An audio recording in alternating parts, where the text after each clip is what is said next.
হাসপাতাল থেকে পালিয়ে যাওয়া এক রোগীকে উদ্ধার করে হাসপাতালে ফেরত পাঠিয়ে নজির গড়লেন এক তরুণ। জলপাইগুড়ি জেলার মালবাজার এলাকার ঘটনা। পেশায় সাংবাদিক ওই তরুণের নাম অমতি দাম। শনিবার সন্ধ্যায় মালথানার বিপরীতে একটি ডাক্তারের চেম্বারে নীল রঙের হাসপাতালের পোশাক পরা এক যুবককে দৌড়তে দেখতে পান তিনি। তাকে প্রশ্ন করতেই রোগী জানায় যে সে হাসপাতালের জানালা ভেঙে পালিয়ে এসেছে। রক্তাক্ত অবস্থায় সেই রোগীকে কোনো রকমে আটকে খবর দেওয়া হয় মালবাজার থানায়। পুলিশ এসে রোগীকে উদ্ধার করে হাসপাতালে নিয়ে যায়। ওই রোগী সবার চোখ এড়িয়ে কিভাবে পালিয়ে গেলেন কাঠগড়ায় হাসপাতাল কর্তৃপক্ষ।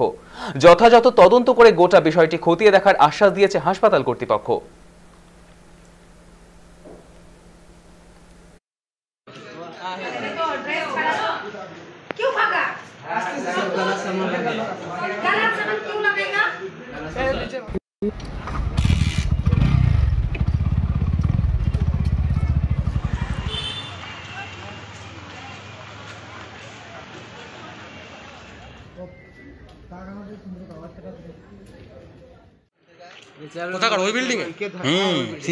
ঘটনাটা অ্যাকচুয়ালি আমি থানার ঠিক উল্টো পাশে যে ওষুধের দোকানগুলো আছে সেই ওষুধের দোকান থেকে ওষুধ নিয়ে আমার স্ত্রীকে নিয়ে আমি বাস স্ট্যান্ডের দিকে যাচ্ছিলাম। ঠিক সেই সময় দেখি যে গ্রিন কালারের অ্যাপ্রন পরা এবং হাতে যে স্যালাইনের চ্যালেঞ্জ করা সেরকমই একজন ব্যক্তি রাস্তা দিয়ে দৌড়ে যাচ্ছিল। তো দেখে আমার সন্দেহ হয়, তো আমি তাকে জিজ্ঞেস করি, তো সে কোনো কথার উত্তর দেয় না, রাস্তার একবার এপাশ একবার ওপাশ করছিল।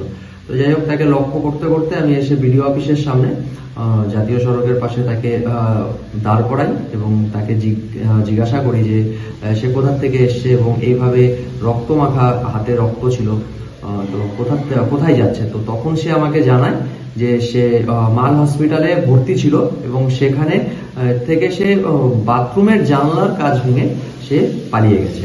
তো যেটা শুনে আমি তাকে ওখানে আটকে রাখি এবং মাল থানায় খবর দিই। তো মাল থানার পুলিশ ঘটনাস্থলে পৌঁছে সেই রোগীকে নিয়ে আবার সঙ্গে নিয়ে আমরা আবার হসপিটালে যাই। তো হসপিটালে গিয়ে হসপিটালে তাকে আবার হ্যান্ড ওভার করা হয়।